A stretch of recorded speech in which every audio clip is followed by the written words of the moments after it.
Hello दोस्तों, तो कैसे हैं आप सभी। उम्मीद करते हैं आप सभी अच्छे होंगे। जैसा कि हमारा सेल डिवीज़न टॉपिक कंप्लीट हो चुका था, तो उसके कुछ चलिए PYQ देखते हैं।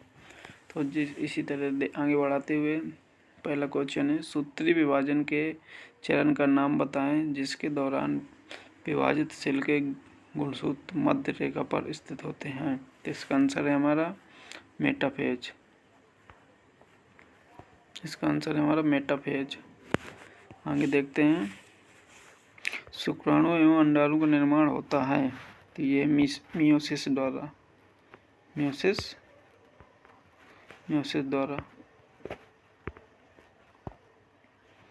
ठीक है दोस्तों। किस अवस्था में DNA का संश्लेषण होता है? तो ये हमारा एस अवस्था में। आगे देखते हैं, कौन सी अवस्था सबसे छोटी अवस्था है? तो ये हमारी एनाफेज अवस्था। किस अवस्था में सेंट्रोसोम विभाजित होता है? तो ये हमारा एनाफेज अवस्था। आगे देखते हैं, समसूत्री विभाजन के फलस्वरूप मात्र कोशिका से कितनी पुत्री कोशिकाओं का निर्माण होता है? तो ये हमारा 2 कोशिकाओं का। और अर्धसूत्री विभाजन में 4 कोशिकाओं का। अर्धसूत्री विभाजन होता है कहाँ पर होता है? तो ये जनन कोशिकाओं में। क्रॉसिंग ओवर होता है, ये कहाँ पर होता है? ये होता है मियोसिस में। ठीक दोस्तों।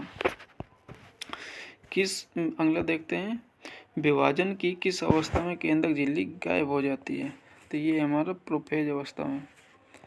प्रोफेज में हमारी केंद्रक झिल्ली गायब हो जाती है। आगे देखते हैं, समसूत्री विभाजन में पुत्री कोशिका में गुणसूत्रों की संख्या मात्र कोशिका में उपस्थित गुणसूत्रों की संख्या की होती है बराबर। अब समसूत्री है तो बराबर ही होगी और अर्धसूत्री में आधी हो जाती है।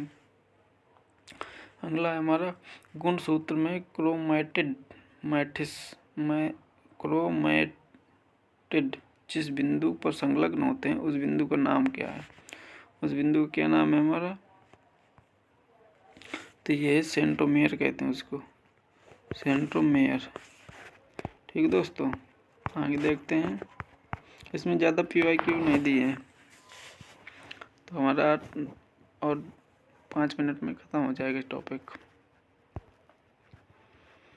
आगे देखते हैं इसका, समसूत्री विभाजन के चरण का नाम बताएं जिसके दौरान विभाजित सेल के गुणसूत्र मध्य रेखा पर स्थित होते हैं। तो ये हमारा तो ऑप्शन है एनाफेज, टेलोफेज, मेटाफेज, प्रोफेज। इसका आंसर सही होगा क्या? इसका आंसर सही होगा हमारा मेटाफेज। आगे देखते हैं, निम्नलिखित में से अर्धसूत्रण के लिए कौन सा कथन सत्य नहीं है?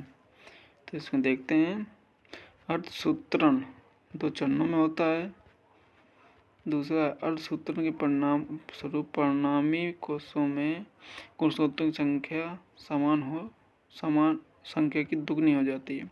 अर्धसूत्रण के दौरान जनन कोषों के जीन परिणामी कोशिकाओं में स्थित हो जाते हैं। जनन ग्रंथि में अर्धसूत्रण युग्मन के उत्पादन के लिए होता है। तो इसमें क्या पूछा गया था? हमसे पूछा गया था कि कौन सा कथन सत्य नहीं है। तो इसका हमारा कथन B नंबर सत्य नहीं होगा और सभी सही हैं हमारे। ठीक है दोस्तों। तो आगे देखते हैं इसके अगला क्वेश्चन, एक नवजात बालिका की कोशिकाओं में गुणसूत्र का कौन सा संयोजन होगा? तो बालिका है हमारी, तो बालिका होंगी हमारी क्या? 44 गुणसूत्र और XX।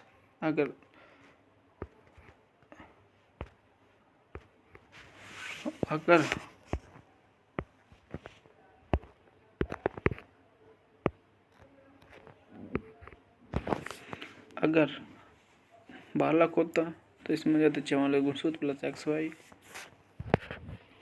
आगे देखते हैं, निम्न में से कौन सा कथन सही है? ये हमारा लास्ट क्वेश्चन होगा आज का इस टॉपिक का। तो ये निम्न में से कौन सा कथन सही? मनुष्य में 46 गुणसूत्र होते हैं जिसमें से 42 ऑटोसोम्स होते हैं और 4 लैंगिक गुणसूत्र होते हैं, जो कि हमारा सरासर गलत है। अगला देखते हैं, DNA अणु दो सर्पिल सीढ़ियों की तरह एक दोहरी पेचदार संरचना बनाने वाले दो लंबे पॉलीन्यूक्लियोटाइड रेसाओं से बना होता है। अगले देखते हैं, जेनेटिक्स को J.D. वाटसन ने 1906 में परिभाषित किया था, जो कि गलत थे। हाँ, मेंडल पहला वैज्ञानिक था जिसने 1896 में एक जीन को विरासत के रूप में देखा था। ये सभी गलत है, हमारा ये वाला ओनली सही है, ये वाला बी नंबर यानी। ठीक है दोस्तों, तो आज के लिए इतना ही रखते हैं। अब मिलते हैं अगली क्लास में। जब तक के लिए जय हिंद, जय भारत। चैनल को, ये अपना ही चैनल है, चैनल को भी सब्सक्राइब कर लीजिए जिससे, और नोटिफिकेशन को ऑन कर लीजिए जिससे आने वाली कोशिकाओं को, आने वाली क्लास को आपको नोटिफिकेशन मिल जाया करेगा। ठीक है दोस्तों, तो ठीक है, मिलते हैं अगले टॉपिक में। देखते हैं अगला टॉपिक हमारा क्या होगा।